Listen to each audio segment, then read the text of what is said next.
बिस्मिल्लाहिर्रहमानिर्रहीम। नाज़रीन, मैं हूं डॉक्टर साजिद। एक मरतबा फिर आपको कनाडा के शहर टोरंटो से खुशामदीद करता हूं।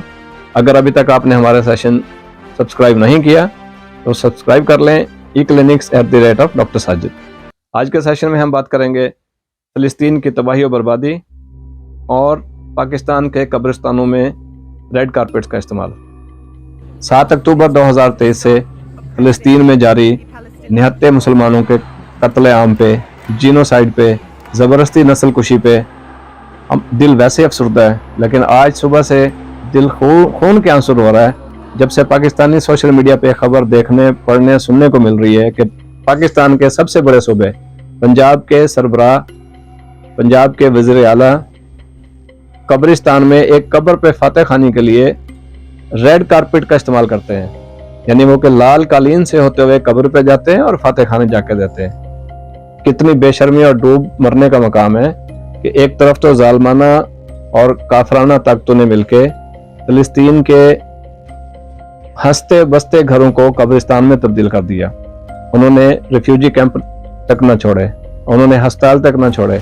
अभी भी एक वार्निंग इशू हुई है, आज ही सुबह इशू हुई है कि गजा में मौजूद वाहिद हस्पताल अल-कुद्स हस्पताल को भी खाली कर दिया जाए, जिसमें 9 से 14 हज़ार मरीज इस वक्त भी एडमिटेड हैं और जो जिनमें से मोस्टली ऑक्सीजन और वेंटिलेटर सपोर्ट पे हैं। इसका मतलब है कि 14,000 लोगों के डेथ वारंट इशू कर दिए आज ही इसराइली इंतजामिया ने। और दूसरी तरफ हम एक इस्लामी मुल्क होते हुए, हम एक एटमी इस्लामी मुल्क होते हुए रेड कारपेट का इस्तेमाल कर रहे हैं इन हालात में कब्रिस्तान में जाने के लिए। कितनी बेशर्मी और डूब के मरने का मकाम है। अहकामात तो हैं कि अयानत की जाए। आज मैंने वाटरलू के एक मस्जिद में जुमा पढ़ा, जो खतीब थे वो इस्लामिक स्कॉलर हैं मुझे लगता है, और ईरान से उनका ताल्लुक है। उन्होंने 15 मिनट के खुतबे में जिस बेहतरीन अंदाज में कुरानी आयात की रोशनी में फ़लस्तीन के मसले को बयान किया और मुस्लिम उम्मा के किरदार का जिक्र किया, यकीन करें कि 15 मिनट में ना उनके अपने आंसू रुके और ना ही उन्होंने सामईन के आंसू रुकने दिए। कनाडा जैसे मुल्क में खड़े होकर इस किस्म के दिलेराना खिताब पे मैं उन्हें सलाम पेश करता हूँ। और दूसरी तरफ हम है कि हमने एटमी मुल्क के सरबराह होते हुए, हमने एटमी इस्लामी मुल्क होते हुए अपना किरदार, अयानत तो दूर की बात, हमने अपना किरदार मुजम्मत तक भी अदा न किया।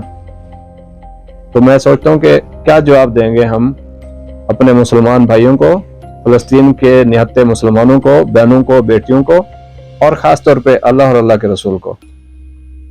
तो दोस्तों, ये सोचने का मकाम है, तौबा का मकाम है कि हम मिलजुल के तौबा करें, दुआ करें कि अल्लाह ताला हमारी पॉलिटिकल एलीट को और हमारी अशराफिया को इस किस्म के मामलात में कुरान और सुन्नत की हिदायत की रोशनी में अपना किरदार अदा करने की तौफीक अता फरमाए।